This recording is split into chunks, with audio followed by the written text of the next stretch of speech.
ओम नमः सिद्धेभ्य। ओम नमः सिद्धेभ्य। ओम शुद्धात्मने नमः। नमो हरिहंताणं, नमो सिद्धाणं, नमो आयरीयाणं, नमो वज्रायाण, नमो लोये सर्वसाहुणम्। सिद्धम शुद्धम पणमिय जिरेन्द्रवरनेमि चन्दमकलङ्कम् गुणरयणभूषहृदयम् जीवसपरुवरम् वोच्छम्।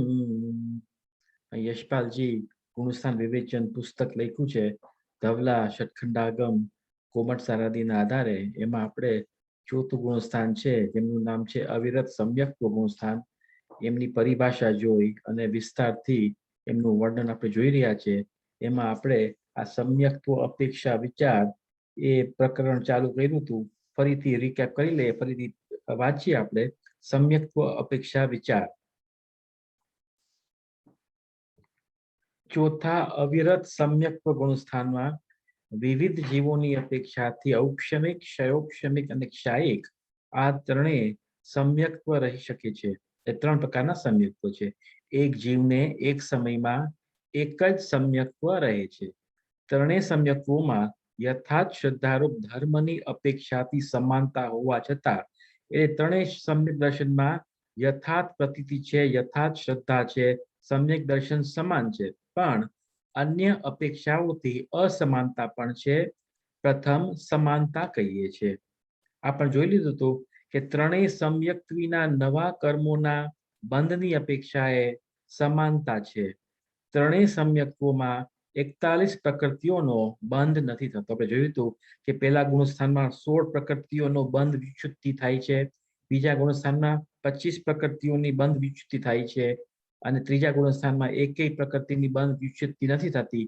એટલે આ ત્રણેય જે સમ્યક્ત્વ છે એ ત્રણેયમાં 41 પ્રકૃતિઓની બંધ વિચ્છુતિ થાય છે. બંધ વિચ્છુતિનો અર્થ એમ છે કે આ 41 જે ભયંકર પ્રકૃતિ છે એમનો બંધ જ અટકી જાય છે. જેમ કે નરક આયુ, નરક ગતિ, સ્થાવર આતપ, સ્થાવર એકેન્દ્રિય આદિ જે છે, અમુક સાધારણ વનસ્પતિ આદિ એવી ભયંકર પ્રકૃતિઓનો બંધ પહેલા ગુણસ્થાનમાં અટકી જાય છે.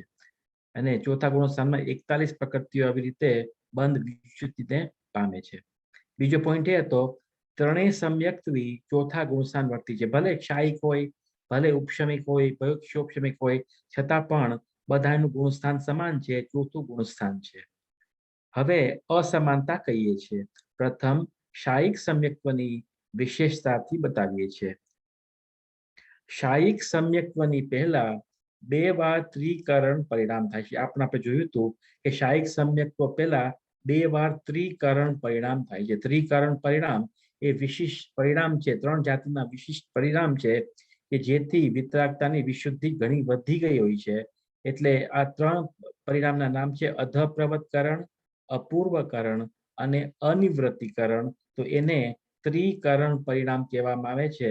જ્યારે મોકો મળશે ત્યારે આનો સવિસ્તાર લેશું કે અધપ્રવતકરણ કોને કહે, અપૂર્વકરણ કોને કહે, અનિવૃત્તિકરણ કોને કહે.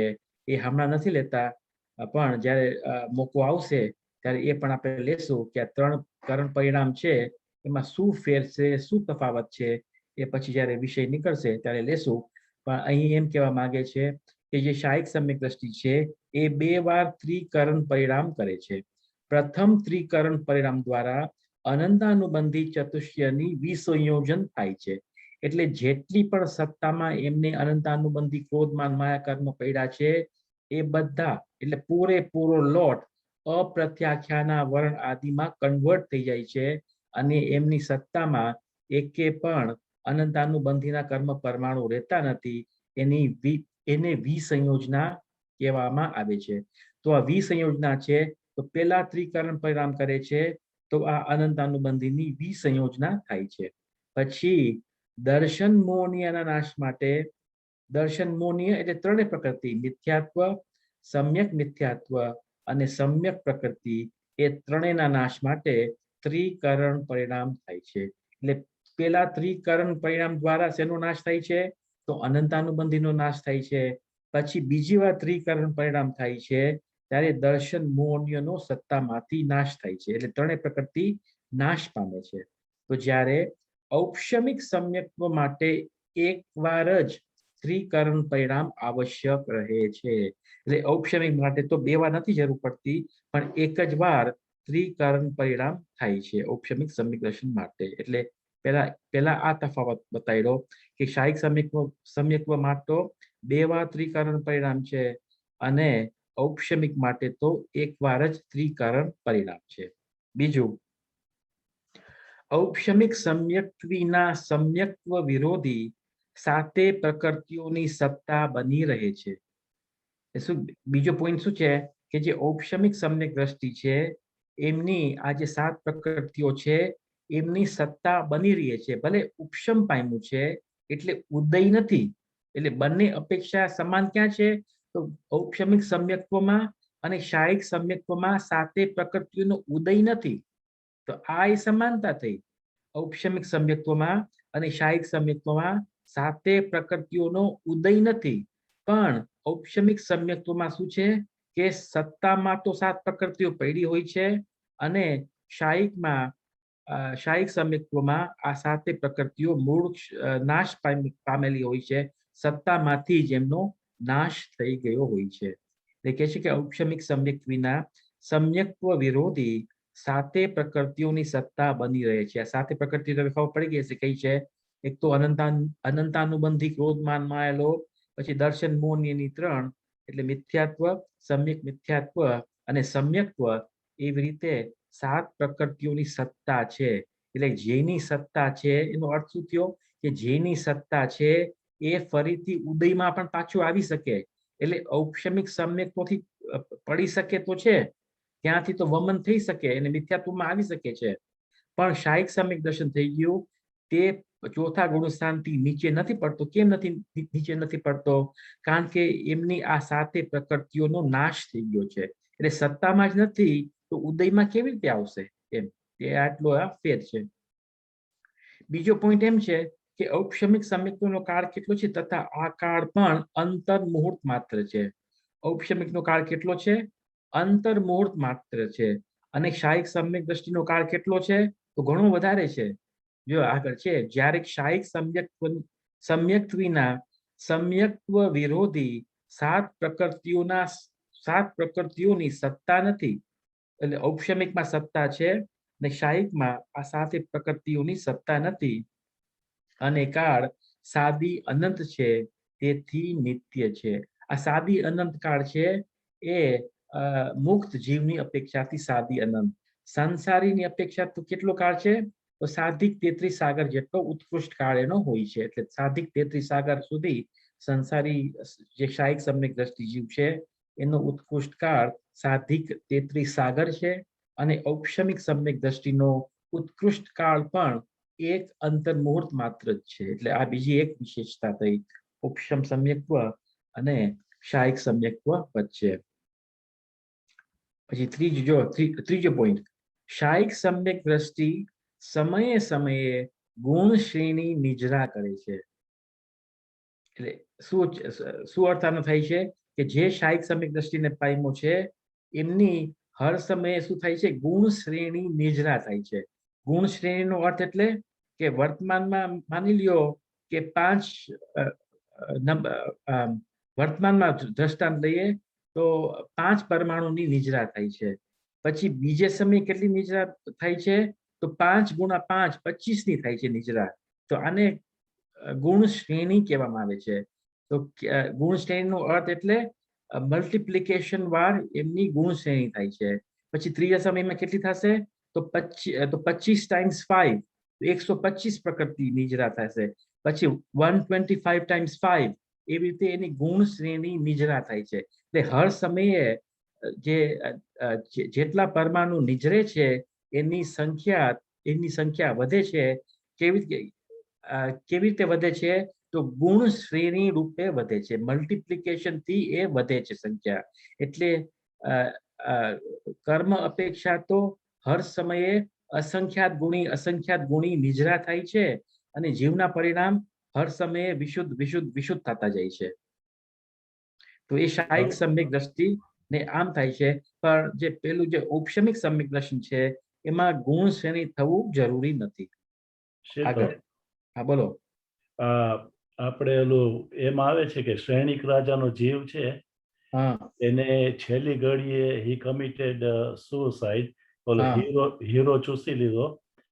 તો પછી આવી સ્ટેજના પરિણામ આવ્યા તો આમાં એને પછી કઈ બાધા નથી આવતી એક જાતની કે સમ્યક્ત્વમાં, કે ભલે શાયિક સમ્યક દર્શન શાયિક એમને પ્રગટ થયું પણ આવી ટાઈપના પરિણામ હોય લાસ્ટ સ્ટેજીસમાં. બરાબર છે. પ્રશ્ન એમ છે કે શાયિક દ્રષ્ટિને પોતાની સુસાઇડ કરવાનો વિચાર આવે કે ન આવે? તો એમ કહે છે કે આવે, કારણ કે એમને ક્યાં જવાનું હતું? શાયિક સમ્યક દ્રષ્ટિ ભલે છે પણ એમને નરકાયુ બાંધી લીધું હતું.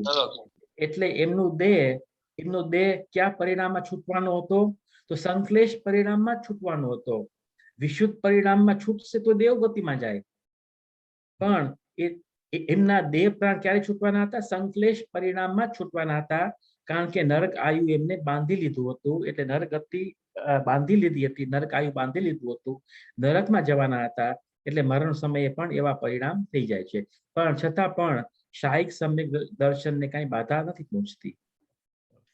Thank you. બોલો શીતલ. શાયિક સમ્યક તો છે એ તો શ્રદ્ધા ગુણની પર્યાય છે, અને આ જે પરિણામ થયા એમના એ તો ચારિત્ર ગુણના છે. એટલે બંને આખા જુદી વસ્તુ થઈ ગઈ ને. એમ બરાબર છે, વસ્તુ જુદી થઈ ગઈ. પણ પ્રશ્ન એમ છે ને કે શ્રદ્ધા તો શાયિક છે, તો ચારિત્રમાં પણ મર્યાદા આવી જોઈએ ને. કે કારણ કે જે પોતાના આત્માનો ઘાત કરવાનો પરિણામ તો તીવ્ર સંશ્લેષ વાળો છે, એમ બહુ મોટું પાપ છે. તો આવું બહુ મોટું પાપ કરી શકે શાયિક સમ્યક દ્રષ્ટિ જેવું? એમ પ્રશ્ન છે ને. એ કરી શકે કે પરિણામની વિચિત્રતા. અને તીર્થંકર નામ કર્મ પ્રકૃતિ પણ ચાલુ રહે છે બંધાવાની, છતાં પણ શાયિક સમ્યક દ્રષ્ટિ સાથે જો પેલી નરકે જાય તો રહી શકે છે. બરાબર છે, તો રહી શકે છે. આજે શ્રેણિક રાજાને તો રહે જ હતી, કારણ કે મહાપદ્મ તીર્થંકર થવાના હતા. એમને તો શાયિક સમ્યક દ્રષ્ટિ હતા. એટલે એ શાયિક સમ્યક દર્શન વમી જાય એનો તો સવાલ જ નથી. એટલે શાયિક સમ્યક દર્શન તો બની જ રહે છે, અને તીર્થંકર પ્રકૃતિનો બંધ પણ બની જ રહે છે. ક્યારે? પોતાના આત્મઘાત કરવાના જયારે પરિણામ છે ત્યારે પણ શાયિક સમ્યક દર્શન પણ બની રહે છે. અને બીજું શું બની રહે છે? અને તીર્થંકર પ્રકૃતિનો બંધ પણ બની જ રહે છે. એ કેવી વિચિત્રતા પરિણામની. બોલો ચંદ્રકાંતભાઈ.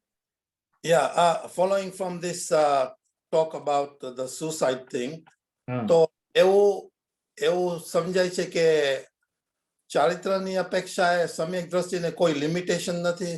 સો therefore આ ભક્ષ અભક્ષ સાત વ્યસન ને એ બધું એમાં લિમિટેશનમાં છે કે નહીં? છે. સમ્યક દર્શનમાં કન્ડિશન છે, અન્યાય, અનીતિ અને અભક્ષ એના જીવનમાં ન હોય. શું ન હોય? અન્યાય, અનીતિ અને અભક્ષ, આ ત્રણ વસ્તુ એના જીવનમાં ન હોય. એની પરિભાષા આપણે પછી જોશું આગળ, એટલે હમણાં એનો ખુલાસો નથી કરતો.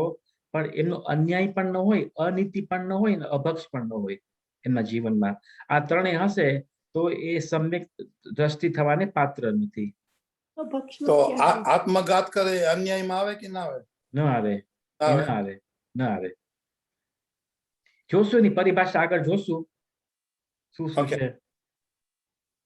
એટલે ચોથા ગુરુ સમય બહારથી તો એમના જીવનમાં વિચિત્રતા લાગે, બહારના જીવન જોઈને એવું વિચિત્રતા લાગે કે સમ્યક દ્રષ્ટિ ચોથા ગુરુ સ્થાન વાળા આવા છે એવું લાગે. પણ એવું હોઈ શકે છે. જેમ કે જે બલભદ્ર છે, એમના ભાઈ નારાયણ હોય છે. તો જયારે નારાયણ એમના સગા ભાઈ હોય છે, નિયોગ એવો હોય છે કે બંનેમાં એકદમ પ્રેમ હોય છે. અને જ્યારે નારાયણનું મૃત્યુ થાય છે ત્યારે બલભદ્ર શું કરે છે? એમના ખભા ઉપર એમનું શબ 6 મહિના સુધી હા. ફેરવે છે, આદિ થાય છે. એમ રુદન કરે છે, વિલાપ કરે છે, વૃક્ષોને પૂછે છે, એવું બધું થાય છે. છતાં પણ એ સમ્યક દર્શન ભમી નથી જતું. એ સમ્યક દર્શનની મર્યાદામાં જ એવા પરિણામ હોઈ શકે છે. ઓકે. અને બક્ષ અબક્ષ, સોરી, શું કીધું હતું? હે બક્ષ, બીજું એમ હા, તેનું તો પછી આપણે લેશું. ઓકે. વિશેષ વર્ણન પછી એમનું આવશે ત્યારે લેશું. જે 7મી નરકનો નારકી હોય છે એ પણ સમ્યક દ્રષ્ટિ હોય છે. તો એમને પણ એવા લડાઈ ઝઘડાના પરિણામ હોઈ શકે છે ત્યાં. ઓકે.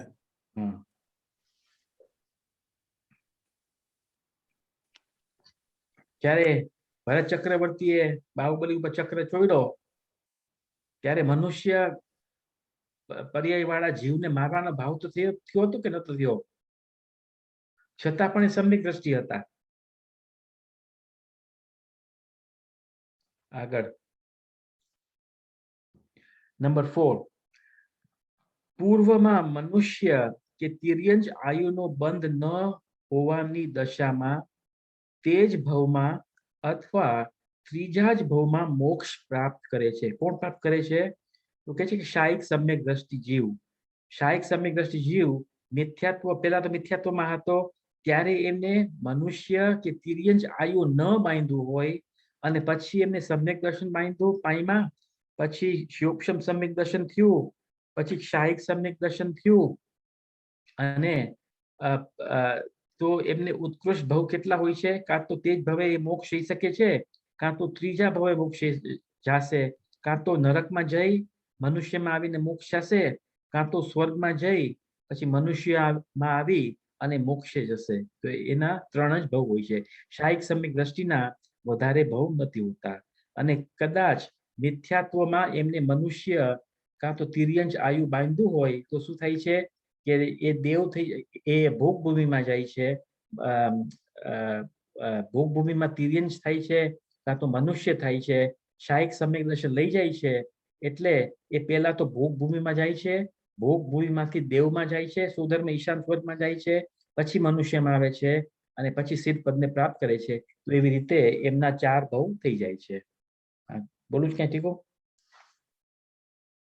હા, મને ખાલી એટલું કેવું હતું, તે કીધું ને કે આ ભરત ચક્રવર્તીએ ઓલું ચક્ર છોડ્યું, તો ભારીલજીએ એનું જે અંતર્દ્વંદ છે ને એમાં એને એમ કીધું કે એને મારવા માટે નહોતું છોડ્યું, એને તો કીધું બાહુબલીને, લે તું ચક્ર લઈ લે. બરાબર છે. પણ જે તમે વાંચશો ને, તમે આદિ પુરાણ વાંચો, ઉત્તર પુરાણ વાંચો, એમાં તો સ્પષ્ટ ઉલ્લેખ જ છે કે મારવાના જ પરિણામ છે. એવો સ્પષ્ટ ઉલ્લેખ છે. મૂળ જે આ પુરાણ છે એમાં તો ઉલ્લેખ છે જ સ્પષ્ટ રીતે. બરાબર. ઈ પણ પરિણામ ને બધા લખેલા હોય, પણ એમ તો આમ તો હવે ઓલું જ હોય ને, અલંકારિત ભાષા. એવું અલંકારિક ભાષા કીધે એ તો બચાવ ન થયો, બચાવ જ થયો ને. બચાવ થયો. અલંકારિક ભાષા કહી દે, આપણને વાત ન ગમતી હોય તો અલંકારિક ભાષા છે એમ કહી દેવું, એવું થોડું છે. પણ એમને પણ ખબર જ હતી ને કે આ ચક્ર છોડીશ તો આ ચક્ર બાહુબલીને મારવાનો નથી, કારણ કે એ પણ ચરમ શરીરી છે, એમ તો જાણતા જ હતા પોતે, છતાં પણ એવો ક્રોધ આવી ગયો. ઓર જે ભારીલે કીધું કે એને આપ્યું, એને કે લે હવે તું કર રાજ. આપણે એવું બરાબર છે, એટલે તે પણ વાત બેસે છે, પણ એવો સ્પષ્ટ ઉલ્લેખ શાસ્ત્રમાં નથી. પુરાણ શાસ્ત્રમાં એવો ઉલ્લેખ નથી આવતો. ઓકે. હા, રશ્મિ બોલો. જી, આપણે પ્રતિષ્ઠા વખતે જયારે પાઠ લીધો તો એમાં ભરત બાહુબલીમાં, ત્યારે ઈ પ્રમાણે જ અમને ટ્રેન કરવામાં આવ્યું કે એનો ઈરાદા તો ઈ જ હતો ભરત કે બાહુબલીને મારવાનું છે તારે. એટલે તમે શું થયા હતા? તમે ભરત થયા હતા ને? તો એવા પરિણામ કરી લીધા ને મારવાના. એટલે ઈ ત્યારે થયું. અને બીજું મારે શીતલ ઈ પૂછ્યું હતું કે આ જે તિર્યંશ હોય છે એ 4થા ગુણસ્થાને હોય, 5મા ગુણસ્થાને હોય, તો એમનું કઈ ટાઈપનું સમ્યક્ત્વ હોય? એમનું શાયિક સમ્યક દર્શન પણ હોઈ શકે. 5મા ગુણસ્થાનમાં શાયિક સમ્યક દર્શન ન હોઈ શકે. 5મા ગુણસ્થાનમાં સૂક્ષ્મ સમ્યક દર્શન જ હોઈ શકે, કાં તો ઉપશમ સમ્યક્ત્વ હોઈ શકે, શોપશમ સમ્યક્ત્વ હોઈ શકે, પણ તિર્યંશ જે ચોથા ગુણસ્થાનમાં હોય છે એમને શાયિક સમ્યક દર્શન પણ હોઈ શકે, કારણ કે શાયિક સમ્યક દર્શન વાળો તિર્યંશ ભોગ ભૂમિમાં જોવામાં આવે છે, અન્ય કાંઈ જોવામાં નથી આવતો. ફરી સમજ કે ફરીથી? ના, બરાબર. હા, બંધ કરતું. ચાલો આગળ વાંચીએ.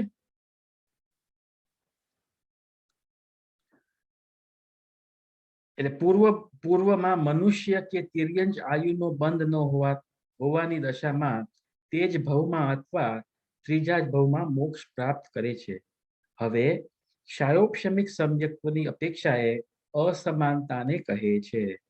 હવે અસમાનતા કે છે, અસમાનતા કઈ છે એ હવે કહેવામાં આવે છે. પેલું પોઈન્ટ, આ સમ્યક્ત્વમાં સમ્યક મોહનીયનો ઉદય હોવાથી ચલ મલ અઘાટ દોષ હોય છે. એટલે ક્ષયોપશમ સમ્યક્ત્વમાં કઈ પ્રકૃતિનો ઉદય હોય છે? તો સમ્યક મોહનીય પ્રકૃતિનો ઉદય હોય છે, એટલે એમાં ચલ મલ અઘાટ દોષ હોય છે. ચલ મલ અઘાટ દોષની વ્યાખ્યા આપણે કરી હતી, એટલે પાછી આપણે નથી કરતા. ચલ મલ અઘાટ દોષ હોય છે ક્ષયોપશમ સમ્યક દર્શનમાં, કારણ કે જે સમ્યક મોહની પ્રકૃતિ છે એમનો ઉદય ત્યાં ચાલુ રહે છે. બીજો પોઈન્ટ એ છે કે આનો નાશ થવામાં વાર નથી લાગતી, કારણ કે આ સમ્યક દર્શન કેવું છે? શિથિલ છે, મજબૂત નથી, શિથિલ છે, એટલે આનો નાશ પણ થવામાં વાર નથી લાગતી. ત્રીજો પોઈન્ટ, આ સમ્યક્ત્વ પલ્યના અસંખ્યાતમાં ભાગવાર છૂટી શકે છે. કેટલી વાર? પલ્યના અસંખ્યાતમાં ભાગ જેટલી વાર આ સમ્યક્ત્વ છૂટી શકે છે.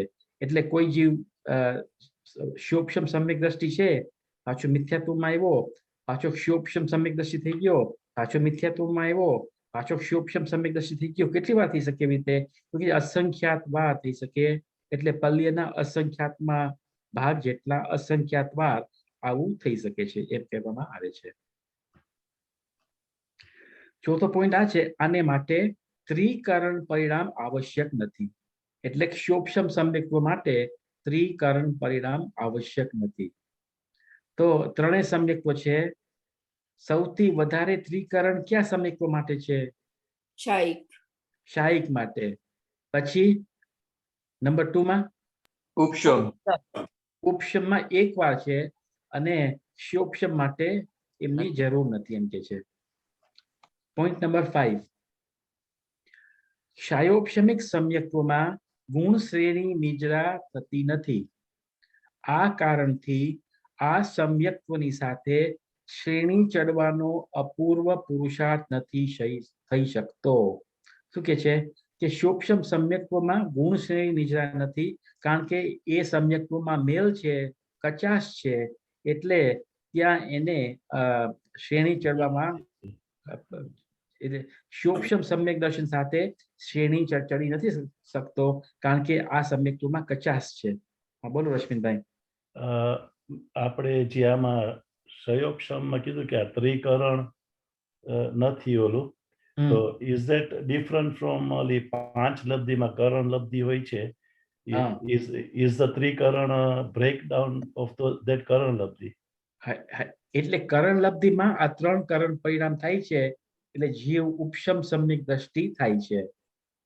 અને જે શાયોપશમ નું આવે છે ત્યારે ત્રિકરણ પરિણામની જરૂર નથી એમ કે છે. અને ઓલરેડી ઓલું કરણ જે છે એ સ્ટીલ એપ્લાય થાય? કયું કરણ? કરણ લબ્ધિ 5 લબ્ધિમાં એક કરણ લબ્ધિ હોય છે. નહીં, એ એપ્લાય નથી થતું. એમને દેશનાની પણ જરૂર ક્યાં છે? ક્ષયોપશમ થઈ શકે છે સીધો. ઓકે. પ્રથમ ઓપ્શન માટે જ પંચ લબ્ધિની જરૂર છે. ઓકે, સારો પ્રશ્ન પૂછ્યો. 5, શાયોપશમિક સમ્યક્ત્વમાં ગુણ શ્રેણી નિજરા નથી થતી. આ કારણથી આ સમ્યક્ત્વની સાથે શ્રેણી ચડવાનો અપૂર્વ પુરુષાર્થ નથી થઈ શકતો. એટલે જ્યાં સમ્યક મોહનીય નો ઉદય છે, ત્યાં ચલમલ અઘાટ દોષ છે. એ દોષને કારણે ગુણ શ્રેણી નિજરા પણ નથી થતી અને શ્રેણી પણ નથી મંડાતી, કારણ કે શ્રેણી ચડવા માટે ઉપશમ શ્રેણી કાં તો શપક શ્રેણી મંડવા માટે શું જોઈએ છે? સમ્યક દર્શનમાં નિર્મળતા જોઈએ છે, નિર્મળતા જોઈએ છે. સમ્યક દર્શનમાં 100% નિર્મળતા નહીં હોય તો શ્રેણી નહીં ચડી શકાય, ઉપશમ શ્રેણી પણ નહીં ચડી શકાય અને શપક શ્રેણી પણ નહીં ચડી શકાય. એટલે જ્યાં આ શોપશમ સમ્યક્વ છે એ કયા ગુણસ્થાનથી કયા ગુણસ્થાન સુધી હોય છે? 4 થી 7. 4 થી 7 જ હોય છે. ઉપરના ગુણસ્થાન વાળા શોપશમ સમ્યક દ્રષ્ટિ નથી હોતા, કારણ કે ત્યાં ઉપરના ગુણસ્થાનોમાં શ્રેણીના ગુણસ્થાનો છે જ્યાં વિશુદ્ધિ વધી ગઈ હોય છે. એટલે જે જેટલા અને જેવા ભેદ છે તેને પણ સ્વીકાર કરવો જોઈએ. ઉપશમાદિની પરિભાષાઓ પ્રશ્નોત્તર વિભાગમાં ત્યાંથી જાણી લેવી. આ તો આપણે જોયું હતું જ્યારે પ્રશ્નોત્તર લીધા હતા ત્યારે આપણે જાણી લીધું હતું. સમ્યક્ત્વનો કાળ, સમ્યક્ત્વનો કાળ. હવે આ ત્રણેયનો જે કાળ કેટલો છે એમ અહીં દર્શાવવામાં આવે છે, એ જોઈએ આપણે. ઔપશમિક સમ્યક્ત્વનો જગન્ય કાળ તથા ઉત્કૃષ્ટ કાળ પણ અંતર્મુહૂર્ત જ છે, છતાંય જગન્ય કાળથી ઉત્કૃષ્ટ કાળ સંખ્યાત ગુણો વધારે છે. એટલે ઔપશમનો જગન્ય કાળ કયો કાં તો ઉત્કૃષ્ટ કાળ કયો અંતર્મુહૂર્ત જ છે. એટલે અંતર્મુહૂર્તમાં પણ રેન્જ છે.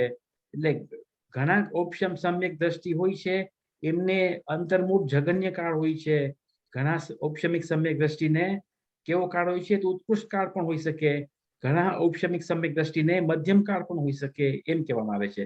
છતાં બધા અંતર્મુહૂર્ત જ છે એમ કે છે. જો વાંચીએ ફરીથી. ઔપશમિક સમ્યક્ત્વનો જગન્ય કાળ તથા ઉત્કૃષ્ટ કાળ પણ અંતર્મુહૂર્ત જ છે, છતાં જગન્ય કાળથી ઉત્કૃષ્ટ કાળ સંખ્યાત ગણો વધારે છે, મલ્ટીપ્લાય બાય સંખ્યાત.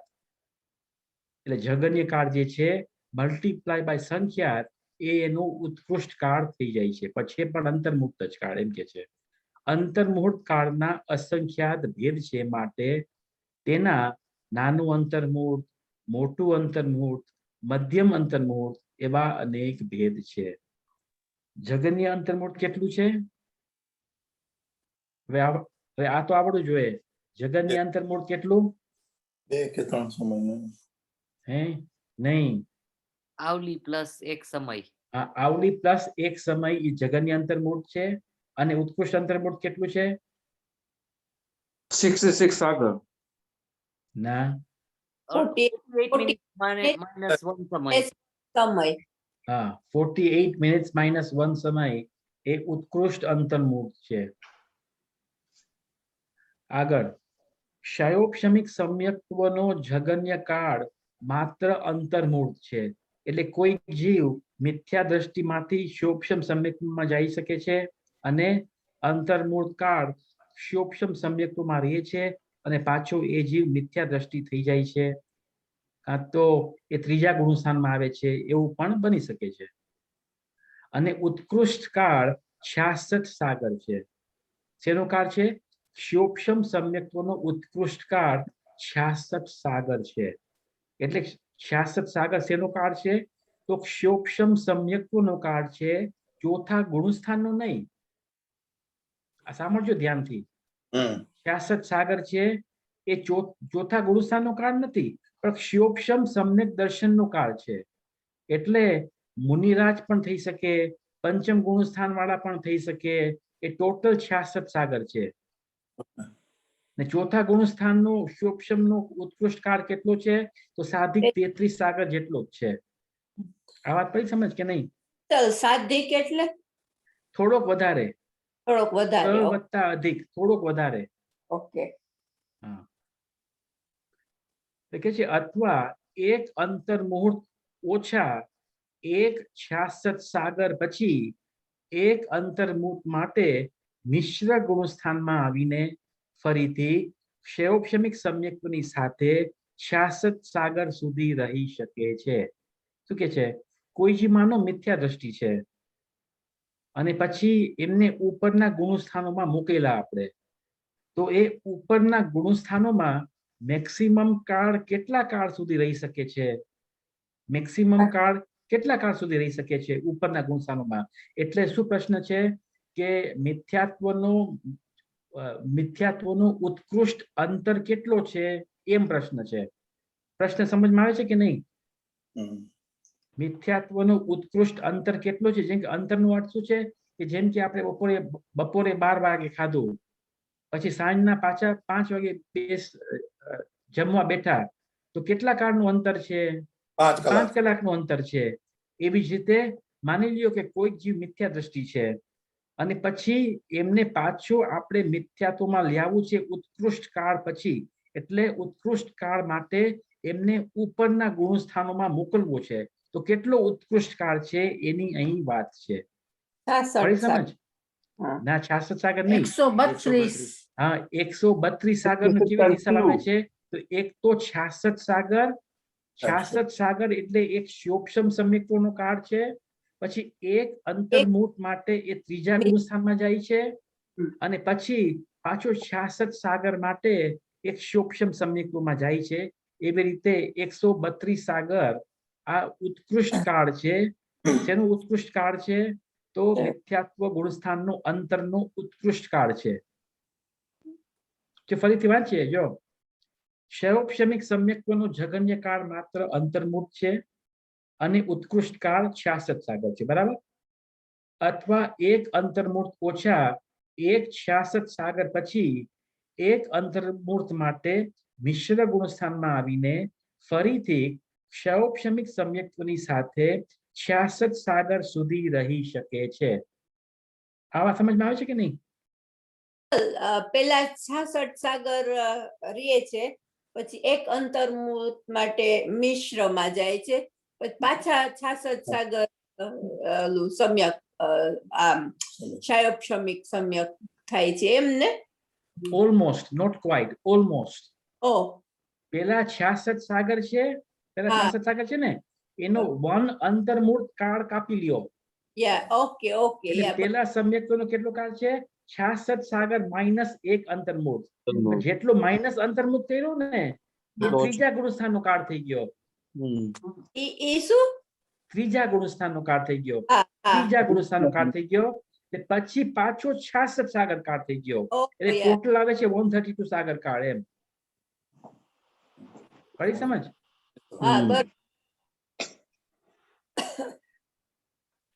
એટલે એવી રીતે એમનો ઉત્કૃષ્ટ અંતર આવે છે. તો યથા યોગ્ય અંતર્મુહૂર્ત અધિક એક સમય, 2 સમય આદિથી લઈને અંતર્મુહૂર્ત ઓછા 66 સાગર સુધી વચમાં થવા વાળા કાળના સર્વભેદ ક્ષયોપશમિક સમ્યક્તોના મધ્યમ કાળના પ્રકાર થઈ શકે છે. કારણ કે આપણે જગન્ય પણ જોયો, ઉત્કૃષ્ટ પણ જોયો, વચ્ચે બધા મધ્યમ ભેદ છે. જગન્ય તો અંતર્મુહૂર્ત છે, ઉત્કૃષ્ટ કેટલો જોયો? 66 સાગર લેસ 1 અંતર્મુહૂર્ત એ ઉત્કૃષ્ટ છે. તો વચલા બધા એટલે અંતર્મુહૂર્ત પ્લસ 1 સમય અને પછી શું છે? 66 સાગર માઇનસ અંતર્મુહૂર્ત માઇનસ 1 સમય. કઈ સમજ? એ ઉત્કૃષ્ટ મધ્યમ ભેદ થયો. હા બોલો રશ્મિન. એમ કહે છે કે એક ગતિમાં હોય તો મેક્સિમમ 33 સાગર સુધી આપણે જીવ ઈ ગતિમાં હોય અને પછી પાછો એનું પાછું બીજી ગતિમાં જાય. તો આ 66 સાગર તો like it's gone over that lap. તો સેમ જીવનું હજી એનું ક્ષયોપશમિક હજી ચાલુ જ રહે. હજી ચાલુ જ છે, ગમે તે ગતિમાં જાય, ભલે તિર્યંશમાં જાય કે વોટેવર. એટલે છે ને, એટલે શું નિયમ છે? તિર્યંશમાં ન જઈ શકે, દેવોમાં જશે. કેવી રીતે થશે 66 સાગર? નરકમાં પણ ન જઈ શકે, પણ કેવી રીતે થશે? મનુષ્ય દેવ એવી રીતે 66 સાગર. કોઈક મનુષ્ય છે, કરોડ પૂર્વના આયુષ્ય વાળો મનુષ્ય છે, એ પછી ગયો સ્વર્ગમાં ગયો, 12મા સ્વર્ગમાં ગયો, પાછો મનુષ્ય થયો, પાછો 10મા સ્વર્ગમાં થયો, પાછો મનુષ્ય થયો, પાછા ઊંચા સ્વર્ગમાં ગયો. એવી રીતે 66 સાગર થઈ શકે છે. એનો હિસાબ હમણાં કરાવું છું તમને. 66 સાગરનો હિસાબ હમણાં કરાવું છું. Thank you. હા ઓકે. એટલે જો શીતલ 66 સાગરનો હિસાબ કરવો. શીતલ અને આજે તે હા, કીધું બોલો, દેવ બોલો. મનુષ્ય એનું પણ કઈ નિયમ છે ને 8 વાર કેવું કઈક તેનો નિયમ નથી, એવો નિયમ નથી. ઓહો, મનુષ્યદેવ રીતે 66 સાગર સુધી ગમે તે રીતે કરી શકે. બીકોઝ મને એમ થયું કે આપણે જે મહાવીર ભગવાનની વાર્તા આવે છે ને એના પૂર્વભવનું, તો એમાં એવી રીતના હતું કેમ કે નિયમ હતો 8 વાર લગાતાર થયા, ઓલા તપસ્વી થયા, દેવમાં ગયા, તપસ્વી થયા, અને પછી ઓલું એકેન્દ્રીમાં એવી રીતના વયા ગયા. એટલે જો શાસ્ત્રમાં એવો નિયમ છે કે મુનિ પણ લે તો ઉત્કૃષ્ટપણે 32 ટાઈમ્સ લઈ શકે, 32 ટાઈમ્સ. હા, ઓકે, પણ આ તો એમ કે તાપસી થયા હતા, તાપસી થયા, દેવમાં ગયા, તાપસી થયા, દેવમાં ગયા.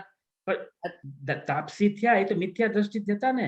That's not my point. My point was કેમ કે એમાં એમ આવ્યું હતું કેમ કે તમે 8 વાર લગાતાર મનુષ્યદેવ થઈ શકો, પછી તમે એકેન્દ્રીમાં વયા જાઓ. અચ્છા, એ મને ખ્યાલ નથી. અચ્છા, એટલે કારણ કે ઉત્કૃષ્ટ એમની સ્થિતિ 2000 સાગર છે ને, ત્રસ્તની ઉત્કૃષ્ટ સ્થિતિ 2000 સાગર સુધી. ઈ બરાબર છે, પણ આ જે હતું ને કે દેવ મનુષ્ય ઈ નિયમની, ઈ એના પૂર્વભાવની જે સ્ટોરી છે ને એમાં ઈ આવે છે. અચ્છા, હશે, મને એટલે મારા વાંચવામાં નથી આવ્યું. ઓકે, હશે કદાચ. હા, જે આ બુક જે છે શંકા સમાધાન, જિજ્ઞાસા સમાધાન, રતનચંદ બેનારાનું, એમાંથી થોડુંક આપણે લઈએ, એમાંથી વધારે ખુલાસો છે. આ કાળ ની વાત આપણે કરીએ છીએ એમાં આનો ખુલાસો છે. તો આમાં પાનું છે 120, પાનું છે 120 અને પેરેગ્રાફ નંબર છે 157, જેની પાસે બુક હોય એની પાસે. એમાં કે છે, એમાં પ્રશ્ન છે, એમાં હેડિંગ છે औपशमिक सम्यक्त्व एवं क्षयोपशमिक सम्यक्त्व का अंतरकाल. अंतर એટલે ગેપ, અંતરકાળ એટલે ઔપશમિક સમ્યક્ત્વનો અંતરકાળ કેટલો અને ક્ષયોપશમિક સમ્યક્ત્વનો અંતરકાળ કેટલો, એવો પ્રશ્ન છે. આ વિષય તો લઈ લીધો તો ફરીથી વિશેષ સ્પષ્ટીકરણ થાય એટલે ફરીથી લેવામાં આવે છે. તો શું બતાવવામાં આવે છે કે ઔપશમિકનો અંતરકાળ અને ક્ષયોપશમિકનો અંતરકાળ, એટલે કોઈક જીવ માનો કે ઔપશમિક સમ્યક દ્રષ્ટિ છે, પછી એનો ગેપ પડ્યો, એ પાછો એ ઔપશમિક ક્યારે થઈ શકે, એનો જગન્ય કાળ કેટલો, એનો ઉત્કૃષ્ટ કાળ કેટલો, એની વાત છે. એવી જ રીતે કોઈક જીવ ક્ષયોપશમિક સમ્યક દ્રષ્ટિ છે, પછી મિથ્યાત્વમાં વહી ગયો અને પછી પાછો ક્ષયોપશમ ધારણ કરે છે, તો એનો પણ ઉત્કૃષ્ટ કાળ કેટલો હોઈ શકે અને જગન્ય કાળ કેટલો હોઈ શકે, એની અહીં વાત કરવામાં આવે છે. એટલે શેની વાત કરે છે? અંતરની વાત કરે છે. કોક જીવ હમણાં ઉપશમ સમ્યક દ્રષ્ટિ છે, પછી એ બીજામાં વહી જાય છે, પાછો ઉપશમ આવે છે, તો જે ગેપ છે ને વચમાં, એ ઉપશમમાં નથી, બીજા સમ્યક્ત્વમાં છે અર્થાત મિથ્યાત્વમાં છે. તો ઉત્કૃષ્ટ ગેપ કેટલો છે એની હવે અહીં વાત કરવામાં આવે છે. પડે છે વાત સમજ? આ વાંચીએ જો, જિજ્ઞાસા ફરીથી જરાક હમણાં કીધું પાછું એક વખત લઈ લે.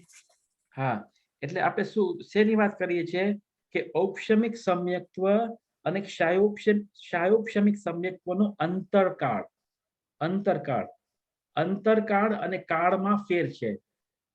તમે આપણે એમ કહેશું કે ઔપશમિક સમ્યક્ત્વનો કાળ કેટલો, તો અંતર્મૂળ કાળ જ છે, કારણ કે એક અંતર્મૂળ કાળ સુધી ઔપશમિક સમ્યક્ત્વ ટકી શકે છે, એને ઔપશમિક સમ્યક્ત્વનો કાળ કહે છે.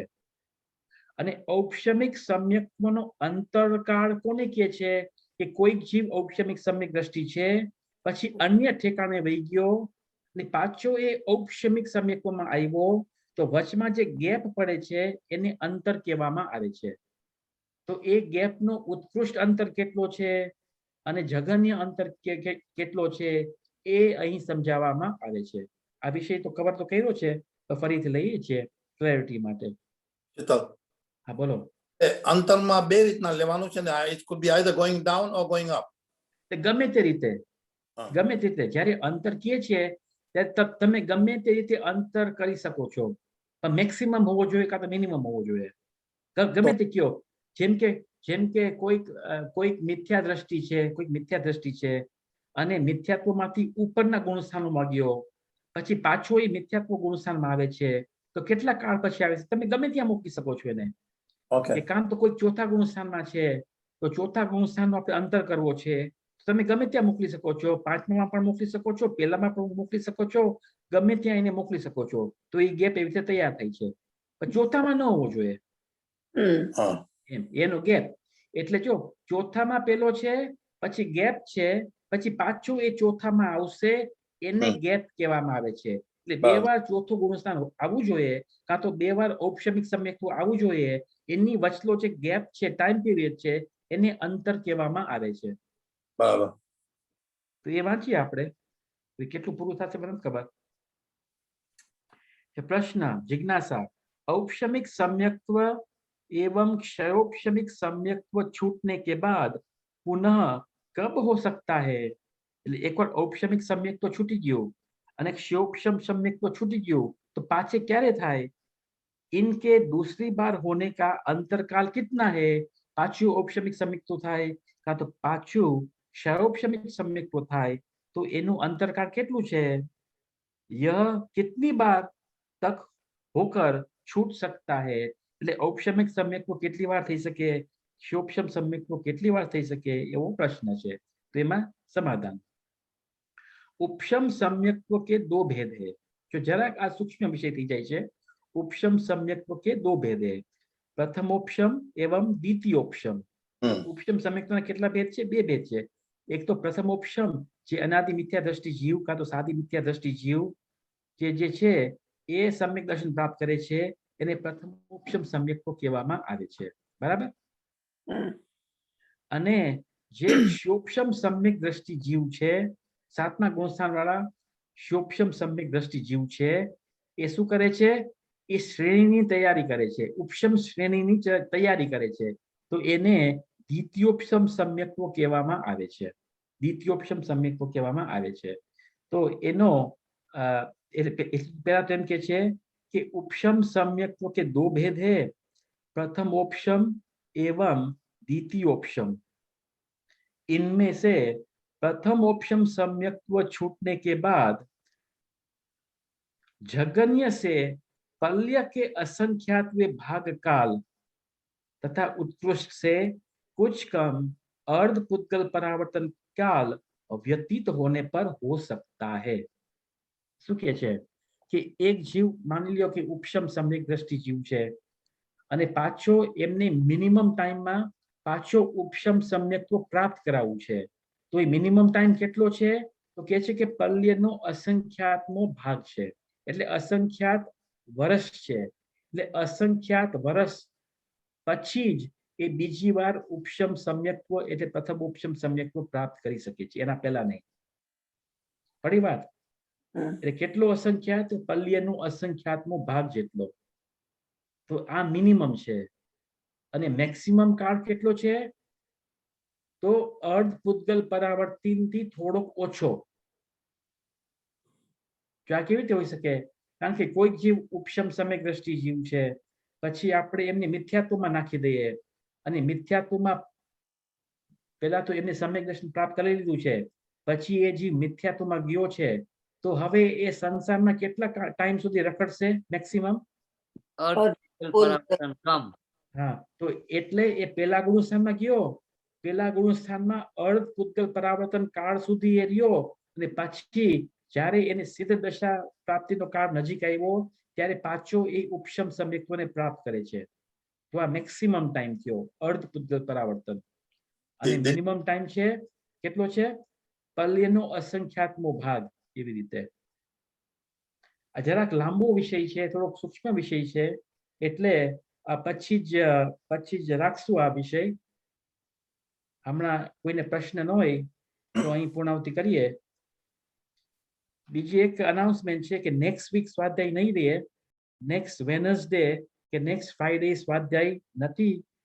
એના પછીનો જે વેનસડે છે ત્યારે સ્વાધ્યાય પાછું ચાલુ રાખશું. હું આજે વોટ્સએપ ગ્રુપ છે એમાં પણ પોસ્ટિંગ કરી દઈશ. પણ નેક્સ્ટ વેનસડે, નેક્સ્ટ ફ્રાઈડે સ્વાધ્યાય નથી. રશ્મિન પ્રશ્ન પૂછો, બોલો. જસ્ટ અ ક્વિક વન કે જે આ અર્ધ પૂતગલ પરાવર્તન ટાઈમ છે ઈ ટાઈમ કેટલો? અને સેકન્ડ પોઈન્ટ વોઝ કે ગુરુદેવના પ્રવચનમાં ઘણી ફેર આવે છે કે આ જીવે એટલે આપણા પોતાની વાત કરે છે કે અનંત વાર મુનિપણું ધારણ કર્યું, અત્યાર સુધી અનંત વાર બધું કર્યું, અને તોય આપણે જ્યાં સુધી પ્રાપ્તિ નથી થઈ, અને એમાં એવી રીતના લિમિટેશન નથી કે મનુષ્ય ભાવ તરીકે ઉપરી મેક્સિમમ 48 ટાઈમ્સ કે તમારું થઈ શકે ને પછી. So how does that relate to like અનંત વાર મુનિપણું કર્યું ને આ બાજુ એમ કે only 48 times you allowed as a humans કે એવી રીતના કન્ટિન્યુઅસ કે whatever. તો તમારો 8 ફેર હોય છે ને કન્ટિન્યુઅસ. હા, તો તમારો બીજો પ્રશ્ન પહેલા લઈએ આપણે. જે અનંત છે ને, શાસ્ત્રમાં 6 ધારામાં છે મુનિવ્રત ધાર અનંત બેર ગ્રૈવક ઉપજાયો તે નિજ આત્મ જ્ઞાન વિના સુખ લેશ ન પાયો. કે એ જે મુનિવ્રતની વાત છે એ મિથ્યા દ્રષ્ટિ મુનિવ્રતની વાત છે. એટલે મુનિવ્રત અનંતવાર મિથ્યા દ્રષ્ટિ તરીકે ધારણ કરે છે, અને છતાં પણ એનો ભવનો કિનારો આવતો નથી, એનો અનંત સંસારનો મર્યાદા આવતી નથી. એટલે એ અભવ્ય જીવ પણ હોઈ શકે છે કે જેને અનંતવાર દ્રવ્યલિંગીપણું ધારણ કર્યું છે, એ અભવ્ય જીવ પણ હોઈ શકે છે. એટલે અનંતવાર પણ એવા દ્રવ્યલિંગી મુનિ થઈ શકે છે અને સંસારનો કિનારો નજદીક નથી આવતો. અને જે 32 વખતની વાત છે સૂત્રોમાં છે એ ભાવલિંગી સંતની વાત છે. તો સાચા દિગંબર મુનિરાજ હોય છે, ભાવલિંગી સંત હોય છે, 6ઠા 7મા ગુણસ્થાનમાં ઝૂલનારા હોય છે. એવા મુનિરાજ વધારેમાં વધારે 32 વાર જ ભાવલિંગી સંત થાય છે, પછી નિયમથી એમને મોક્ષ જવું જ પડે છે. 33 વાર ભાવલિંગી સંત નથી થઈ શકતા, ઇમ્પોસિબલ. Okay. એની મેક્સિમમ લિમિટ છે 32. ને બીજો જે ફર્સ્ટ પ્રશ્ન છે કે અર્ધ પૂતગલ પરાવર્તન કાલ કોને કેવો? તો જે દ્રવ્ય જેમ છે ને 5 પ્રકારના પરાવર્તન છે, દ્રવ્ય પરાવર્તન, ક્ષેત્ર પરાવર્તન, કાળ પરાવર્તન, ભવ પરાવર્તન, ભાવ પરાવર્તન.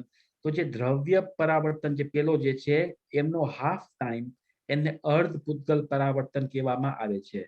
તો જે આ પૂતગલ પરાવર્તન જે છે ને, ફર્સ્ટ પૂતગલ પરાવર્તન, એ પૂતગલ પરાવર્તનના તમે અનંત ટુકડા કરો. કેટલા ટુકડા કરો? અનંત ટુકડા કરો. તો એક ટુકડામાં શું આવશે? એક ટુકડામાં અનંત સાગર આવે છે. આ વાત પડે છે કે નહીં ખ્યાલ? હા, ઓકે. એક પૂતગલ પરાવર્તનના અનંત ટુકડા કરો તો તમે અનંત ટુકડા કર્યા તો એક ટુકડામાં કેટલા વર્ષ આવશે? તો અનંત સાગર જેટલા વર્ષ આવશે. તો આ જે વાત છે એ કેટલી વાત છે? અર્ધ પૂતગલ પરાવર્તન, હાફ પૂતગલ પરાવર્તન. ત્યારે તમે હાફ પૂતગલ પરાવર્તન સુધી પહોંચો એટલે કેટલો અનંત કાળ છે એમ. ઓકે. હા, એવું છે. એવું વસ્તુની સ્થિતિ યાદ રાખજો. નેક્સ્ટ વીક નથી વાંચન, અને પછી નેક્સ્ટ વેનસડે થી પાછું ફોલોઈંગ વીક થી વાંચન રિઝ્યુમ થશે.